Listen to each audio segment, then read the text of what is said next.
안녕하세요. 저는 젊은 나이에 암에 걸렸지만 희망을 잃지 않고 열심히 살아가고 있는 여자입니다. 분명 결혼한 지 엊그제 같았는데 눈 한 번 깜빡이니 벌써 10년이 넘는 시간이 훌쩍 지나가 있네요. 제가 지금 사과를 먹고 있다 보니 몇 년 전에 일어났었던 일이 갑자기 생각이 나네요. 그 일로 인해 제가 이런 병도 얻게 된 것 같아요. 여러분들도 한번 제 사연을 들어보시겠어요? 어른들이 하시는 말씀 중에 모르는 게 약이다라는 말이 있잖아요. 세상을 살다 보니 어른들 말처럼 정말 몰랐을 때가 더 좋았던 적이 있는 것 같아요.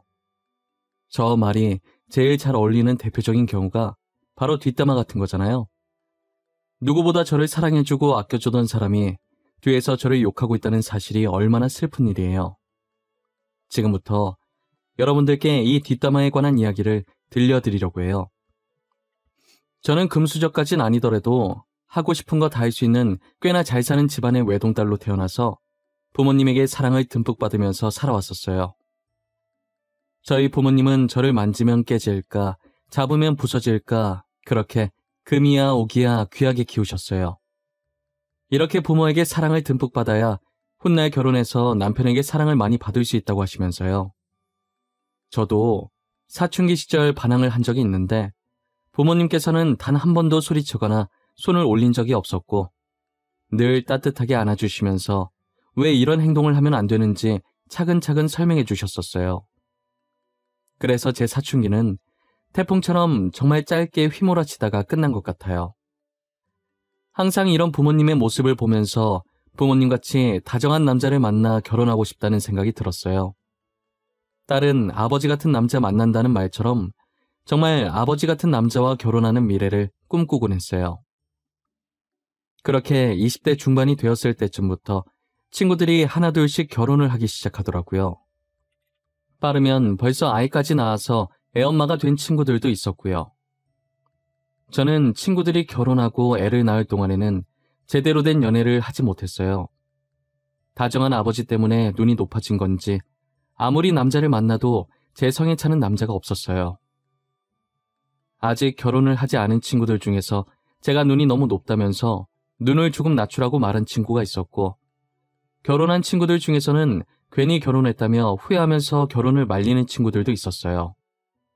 야, 너는 눈을 낮출 필요가 있어. 쓸데없이 너무 높아. 그러니까 결혼을 못하는 거 아니야. 나는 눈이 저 밑에 바닥에 있어도 못하는데 진짜 결혼하고 싶으면 눈 좀 낮춰봐. 나는 결혼 반대야. 결혼한 지 이제 1년 됐는데도 벌써 이혼하고 싶더라니까. 연애할 때야 좋지. 맨날 얼굴 맞대고 산다고 생각해봐. 진짜 눈 뜨자마자 남편 얼굴 보이면 때리고 싶어. 그건 맞아. 그래도 너는 애가 없잖아. 나는 애까지 있어 이혼도 마음대로 못해. 육아는 나 혼자 해. 지금도 봐. 애 안고 너네 앞에 있잖니. 육아는 무슨 집안일도 하나도 안 도와줘. 집안일, 그걸로 많이 싸우지. 나도 우리 신랑이랑 집안일로 많이 싸워.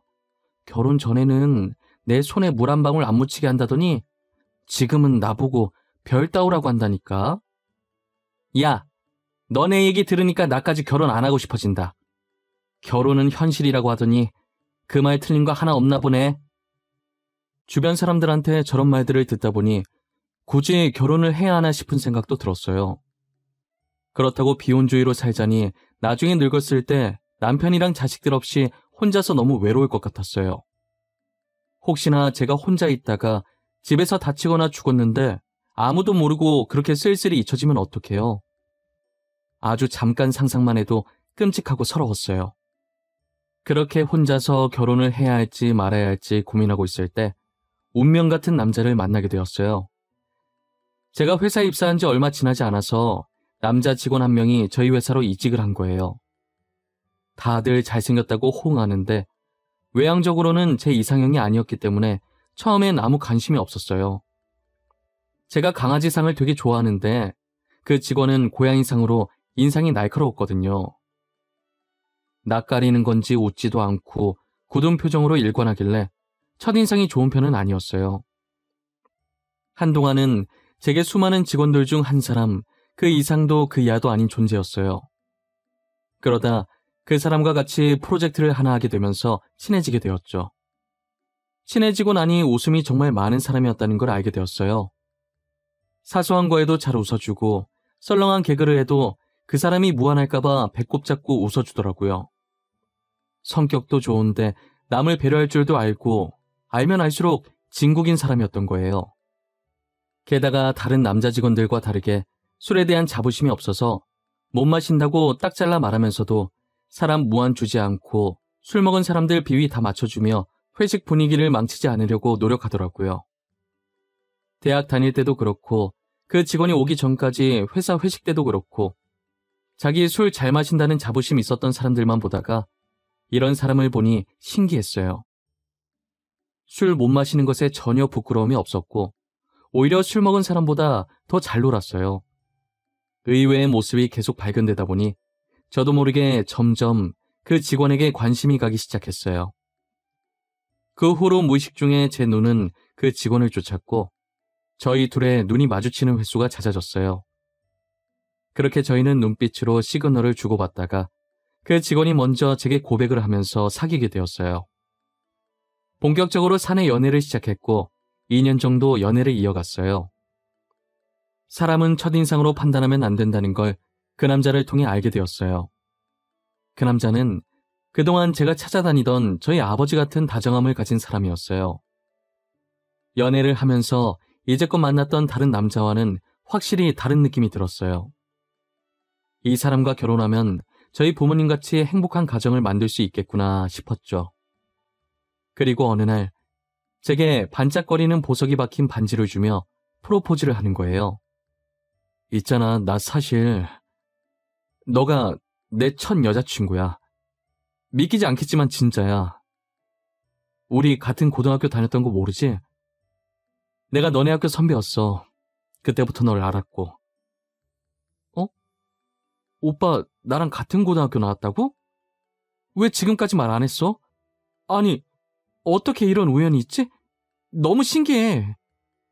지금 회사 왔을 때 솔직히 너 있는 거 보고 놀랐잖아. 그래서 내가 얼마나 굳어 있었는데. 네가 내 첫사랑이야. 그리고 첫 여자친구고. 이제는 나의 처음이자 마지막 신부가 되어줄래? 당연하지. 오빠도 나의 처음이자 마지막 신랑이 되어줘. 그리고 내 앞에 나타나줘서 고마워. 우리 진짜 잘 살자. 이 남자와의 첫 만남은 회사가 아니라 고등학교 다닐 때부터였어요. 고등학교 다니면서 저를 처음 보고 그때부터 저를 잊지 않아줬다는 게 너무 감동이었어요. 저는 이 남자에게 내 평생을 맡겨도 되겠다는 생각이 강하게 들었어요.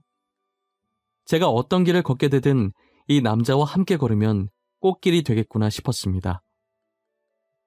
프로포즈를 받은 후 저희 나이가 결혼 정년기에 접어들면서 빠르게 일을 진행하게 되었어요. 제일 먼저 과일 바구니 하나씩 들고 양가 부모님께 결혼 허락을 받으러 다녔죠. 그 뒤로 상견례를 하고 신혼집과 혼수를 양쪽 집안에서 각각 맡아서 하기로 하고 결혼식 때 드는 비용들은 저희가 모은 돈으로 하기로 일을 진행해 나갔어요. 결혼 준비하면서 많이 싸우는 커플들을 봤는데 저희는 그런 게 전혀 없었어요. 사소한 것 하나까지도 서로 의논하고 둘 의견의 중앙점을 맞추려고 노력했어요. 결혼식의 주인공은 신부라며 배려심 깊은 남편 덕분에 거의 제 의견에 맞추긴 했지만요. 결혼 후에도 남편은 연애할 때와 변함없이 배려심이 깊었어요. 남편만큼이나 저희 시부모님도 되게 성격이 좋으신 분들이었어요. 주변에서 시부모님과 마찰을 빚는 경우를 많이 봤는데 저는 그런 거 하나도 없었어요. 저를 친딸처럼 아껴주셔서 오히려 제 발로 시댁에 찾아가는 경우가 많았거든요. 제가 시댁에 가면 두 팔 벌려 안아주시는 건 기본이고 늘 제가 좋아하는 음식을 준비해 놓으세요. 집에 갈 때도 빈손으로 가는 거 아니라며 양손 가득 바리바리 싸주시고요. 제 얘기를 들은 주변 친구들은 결혼 정말 잘했다고 남편도 다정한데 어떻게 시부모까지 다정하시냐고 부럽다면서 자기 남편과 시댁을 비교하기 바빴어요. 저도 친구들 반응에 괜히 우쭐거려지면서 결혼을 잘했다는 생각을 했어요.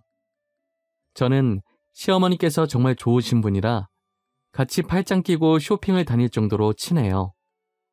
지나가는 사람들이 시어머니와 며느리가 아니라 엄마와 딸 같다며 사이 좋아서 좋겠다고 부러워하셨죠. 어디 나갔다 오시면 꼭 무언가를 하나씩 사들고 와서 제 생각나서 샀다면서 선물로 주세요. 저는 시어머니께서 그럴 때마다 굳이 안 사오셔도 된다고 말씀드렸어요. 아유, 우리 어머님 또 이런 거 사오셨네. 안 사오셔도 된다니까. 매번 죄송하게 왜 이런 걸 사오고 그러세요. 다음부터는 그냥 빈손으로 오세요. 내가 좋아서 사는 거야. 우리 며느리 너무 이뻐서.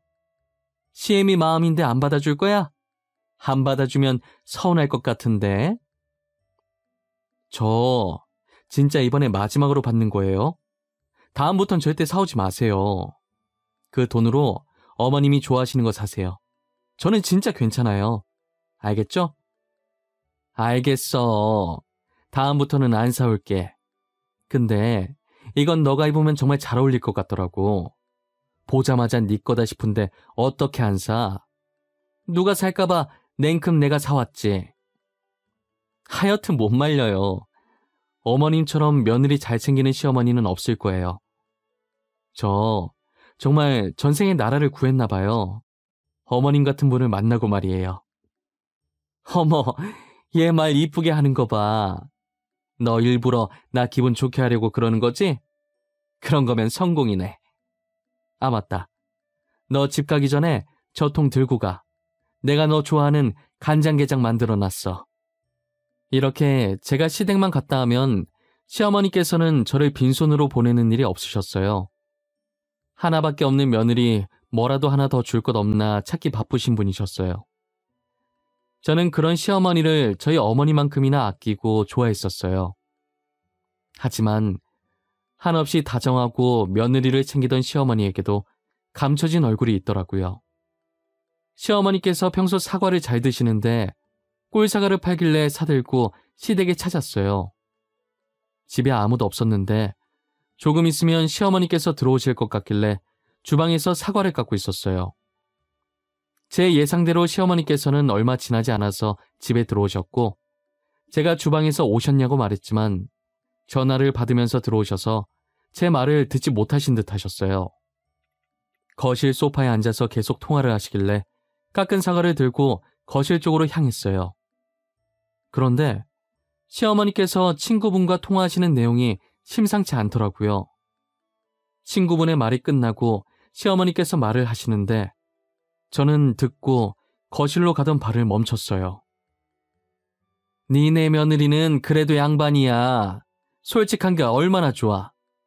우리 며느리는 에휴, 나한테 잘 보이려고 얼마나 알랑방귀를 끼는지 말도 마.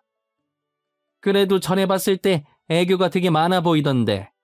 우리 며느리처럼 따박따박 말대꾸하는 것보단 애교 많은 게 천배 낫지. 다 시애미한테 잘 보이려고 연기하는 거지. 가식적인 기집애야. 내가 요즘 며느리 무섭다고 해서 얼마나 눈치 보는 줄 아니? 맞아. 진짜 옛날이랑은 비교도 못하지. 우리 때는 누가 시애미한테 대들어. 말 대답하는 순간 바로 뺨 날라가지. 그래도 돈 잘 버니 용돈은 두둑이 주더라. 가방도 하나 사주고. 며느리한테 가방을 받았어? 나는 며느리한테 해다 바치기 바쁜데 너는 복 받았네. 아니, 내가 사주면 돌아오는 게 있어야 하는데 용돈 말곤 주는 게 없어. 이게 말이 되니? 저는 시어머니 말을 듣다가 제 욕인 걸 알고 충격받아서 들고 있던 접시를 떨어뜨렸어요. 접시 떨어지는 소리에 시어머니는 깜짝 놀라서 소리 들리는 쪽으로 고개를 돌리더니 저를 발견하고 귀신이라도 본 사람처럼 소리를 지르더니 통화를 종료하더라고요. 방금 뭐였냐고 당장이라도 따지고 들고 싶었지만 이 상황이 너무 황당해서 말도 안 나왔어요. 시어머니도 황당해서 아무 말도 못하고 있길래 주방에 들어와 가방을 챙겨서 그대로 나와버렸어요. 저는 집에 가서 남편에게 시댁에 있었던 일을 말해줬지만 남편은 믿지를 못했어요. 그럴 만도 한 게 그동안 시어머니와 제 사이가 너무 친해 보였거든요. 그렇게 저를 챙기던 시어머니가 갑자기 제 뒷담을 했다고 하는데 어떻게 믿을 수 있겠어요? 직접 들은 당사자인 저도 믿고 싶지 않은데 말이죠. 남편은 시어머니께 전화해서 진짜 그랬냐고 따지고 들었고 시어머니는 곳에 일렀냐며 소리쳤어요. 시어머니께 확인 사살 당하니 남편도 저 못지않게 황당해 하더라고요. 남편은 도대체 시어머니가 왜 저러는지 이해가 안 간다고 미안하다고 대신 사과를 했어요. 앞으로 시어머니를 어떻게 봐야 할지 모르겠다고 했더니 남편도 난감해 하더라고요. 시어머니께서는 이젠 들킨 김에 대놓고 저를 구박하기로 마음먹은 건지 가족들이 있든 말든 자기 할 말만 하기 시작했어요. 이제 너도 다 아니까 연기는 치워치우마. 전에 들었지? 다른 며느리들은 시애미한테 가방도 사주고 한다는데 너는 뭐하니? 아이고 유치해라.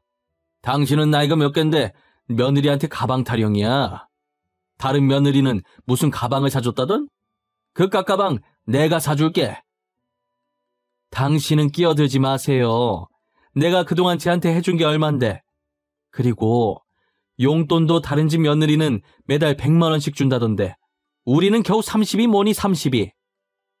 우리가 돈을 안 버는 것도 아니고 아직 내가 돈 버는데 무슨 용돈 타령이야. 30만 원도 많구만.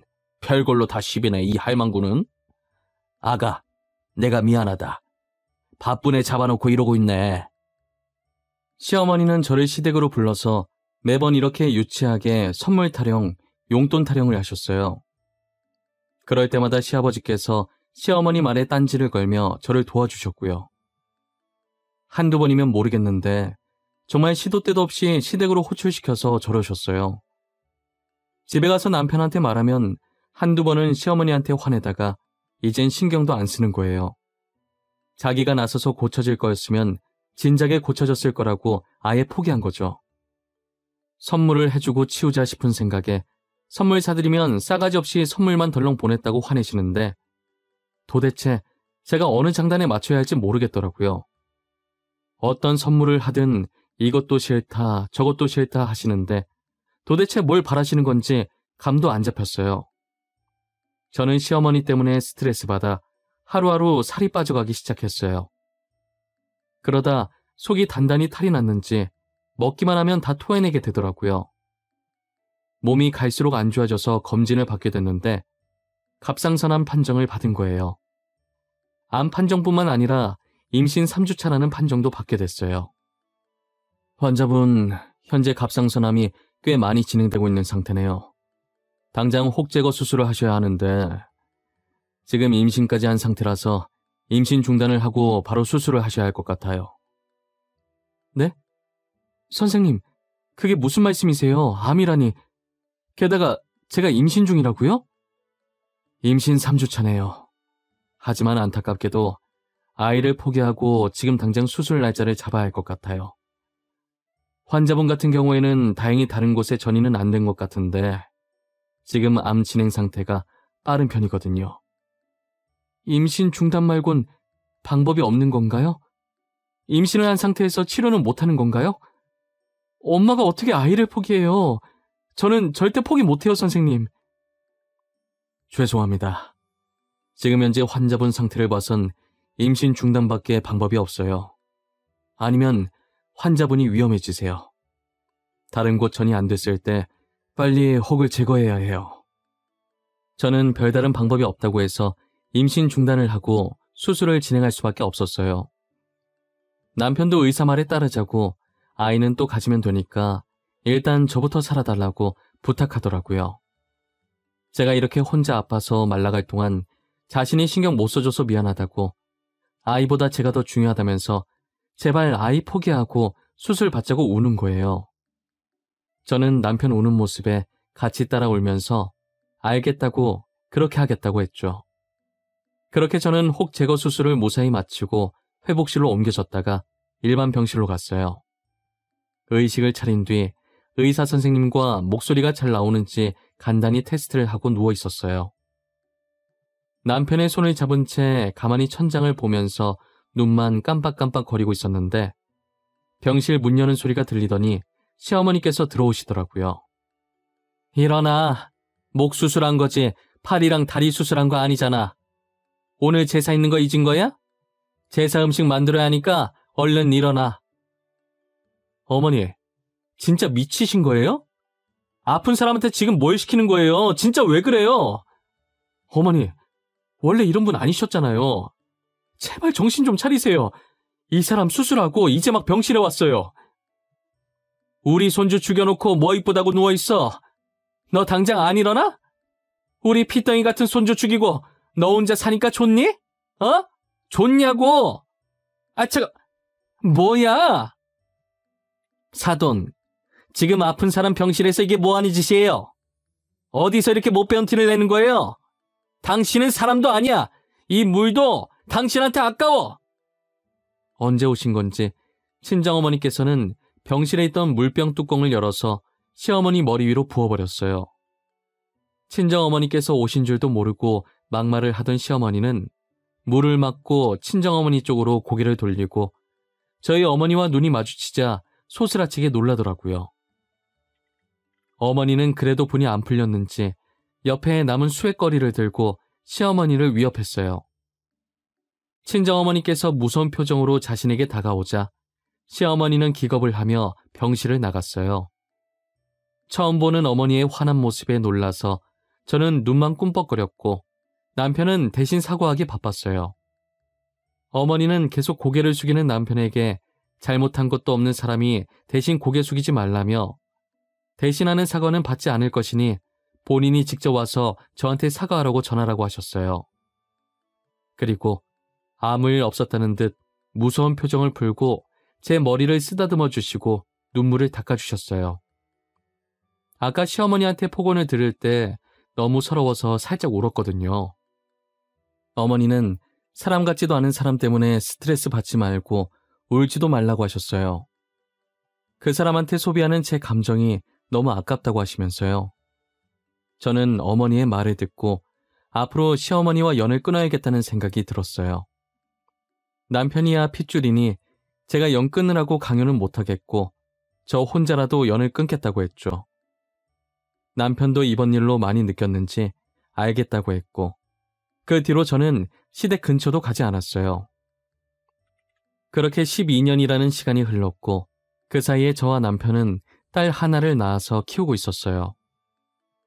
암에 걸린 뒤로는 회사도 그만둬서 제가 육아를 전담했지만 남편이 퇴근 후에나 주말에 아이를 봐줘서 저는 다른 엄마들과 다르게 나름대로 쉬는 시간이 존재했어요. 혹시나 또 제가 병이 재발할까 싶어서 늘 남편이 노심초사하거든요. 그래서 주말에라도 쉬라고 무조건 주말엔 자기가 아이를 보겠다고 나서요. 그러다 어느 날 남편이 전화 한 통을 받더니 몸이 돌덩이처럼 굳은 듯이 서 있더라고요. 왜 그러냐고 물어보니 시아버지께서 치매에 걸리셨다는 거예요. 시아버지께서 나이가 있긴 하시지만 그래도 아직까지는 정정하실 나이인데 벌써 치매에 걸리셨다는 게 믿기지 않았어요. 더군다나 치매 진행 속도가 빨라서 요양병원에 모셔야 된다고 하더라고요. 시아버지가 계신 요양원에 가고 싶었지만 시어머니와 마주칠 것 같은 생각에 많이 망설였었어요.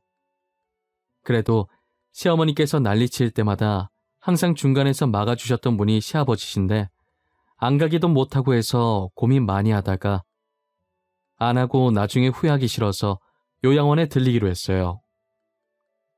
문을 여는 순간까지도 너무 떨려서 심호흡을 몇 번이나 했는지 몰라요. 떨리는 손으로 천천히 병실 문을 열었고 조심스럽게 안으로 들어갔어요. 들어가자마자 밥을 안 먹겠다는 시아버지와 밥을 먹이려고 애쓰는 시어머니의 모습이 보이더라고요. 그러다 다가오는 발소리에 투닥거리는 걸 멈추고 두 분 다 제 쪽으로 시선을 돌리셨어요. 시어머니는 흔들리는 눈동자로 저를 쳐다보시길래 살짝 고개 숙여 인사했어요. 12년 만에 마주하게 된 시어머니는 예전보다 많이 야인 모습이었어요. 시아버지는 다행히 저에 대한 기억은 있으신 건지 반가운 듯 활짝 웃으며 오랜만이라고 하셨고요. 두 분을 보는데 저도 모르게 눈물이 나기 시작하더라고요. 시아버지께서는 침대에서 내려와 제게 천천히 다가오시더니 울지 말라고 토닥거려 주시고, 시어머니께서는 몸을 뒤로 돌려 조용히 저와 같이 눈물을 훔치셨어요. 독하게 시댁과의 연을 끊어냈다고 생각했는데 막상 나이 드신 시부모님을 마주하고 보니 여러 가지 감정들이 뒤섞였던 것 같아요. 조용히 눈물을 훔치시던 시어머니께서도 제게 다가와서 활짝 웃으면서 반겨주시더라고요. 와줘서 고맙다고, 진심으로 고맙고 미안하다고 하시면서요. 아가, 고맙다. 이렇게 와줘서 너무 고마워. 이게 얼마만이니 그래. 요즘 뭐하고 지내? 가끔 아들한테 네 안부 듣긴 했다만. 그래도 다행히 잘 지내고 있나 보구나. 어머님, 오랜만에 이렇게 만나 뵙게 되네요. 좋은 일로 만나야 하는데 왜 이렇게 많이 야위셨어요? 밥은 잘 챙겨 드시고 계신 거예요? 잘 챙겨 먹고 있지. 챙겨 먹는데도 계속 살이 빠지더라고. 아가, 늦었지만 정말 미안했구나. 나 그동안 반성 많이 했어. 용서받지 못할 짓 한 거 잘 알아. 하지만 꼭 언젠가는 너에게 용서 빌고 싶었다. 저 솔직히 어머님께서 제가 한 말들 아직 머릿속에 그대로 남아있어요. 어제 들은 것처럼 생생하게 기억나요. 어머님의 말과 행동들, 저를 바라보는 시선까지. 내가 정말 죽을 죄를 지었어. 아픈 사람한테 그렇게 말하면 안 되는 것이었는데 나도 지금 생각해보면 그땐 왜 그렇게 못되게 굴었는지 정신이 나갔었던 것 같구나. 시어머니께서는 눈에 눈물을 가득 머금고 제게 사과하고 또 사과했어요. 사실 병원에 오면서까지도 시어머니를 용서해주고 싶은 마음이 눈꽃만큼도 없었어요. 그런데 막상 많이 야위고 목소리도 죽으신 시어머니를 보니 마음이 많이 안 좋더라고요. 무엇보다 진심으로 제게 사과하시는 모습을 차마 외면할 수가 없었어요. 저는 결국 과거는 이제 그만 잊어버리고 시어머니를 용서해주기로 했고, 시어머니는 사과를 받아주겠다는 제 말에 그날 참 많이 우셨어요. 가끔 시아버지를 제게 맡기려고 용서를 구하신 건가 하는 나쁜 생각이 들긴 했어요. 하지만 시어머니께서는 제게 시아버지 병문안 오라는 얘기도 일절하지 않으셨고, 남편과 제가 일하느라 바쁘니 꿋꿋하게 혼자서 시아버지 병간호를 하셨어요. 지금은 시어머니께서 예전처럼 저를 친딸같이 잘 챙겨주세요. 평소에 질투라곤 눈 씻고 찾아봐도 없는 남편이 질투할 정도로 저만 이뻐하시고 챙겨주시죠. 뭐 하나라도 생기면 남편을 불러서 제게 가져다 주라고 하시는데, 매번 심부름꾼으로 불려가는 남편이 투정을 부리면 사정없이 등짝을 때리셨어요. 아유, 어머니, 그냥 집사람 보고 오라고 하면 되잖아요.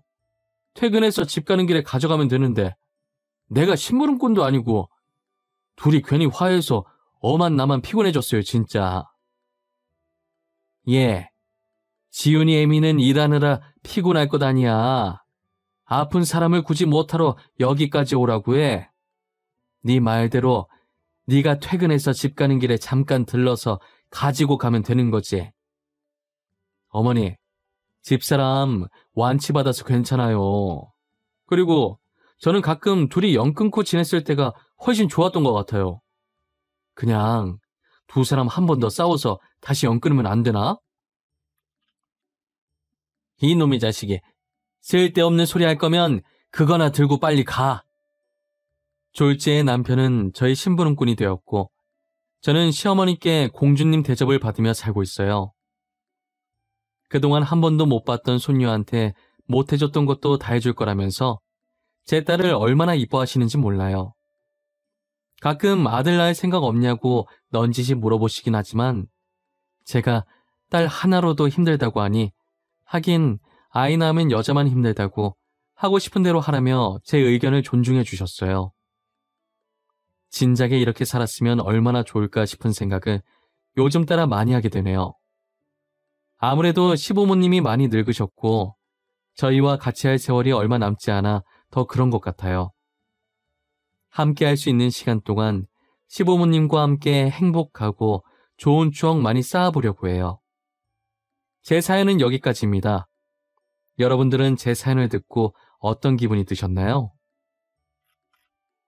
혹시 시어머니를 왜 용서해줬냐며 저를 한심해하고 계시나요? 하지만 저는 제 선택을 후회하지 않아요. 오히려 용서를 안 했다면 돌아서서 뼈저리게 후회했을 것 같아요. 여러분들도 저와 같이 시댁과의 갈등이 있으시다면 잘 생각하셔서 현명하게 대처해 나가시길 바랄게요. 제 사연 들어주신 모든 분들, 저보다 행복한 일 많이 생기시길 바라고 늘 건강하시길 바랄게요.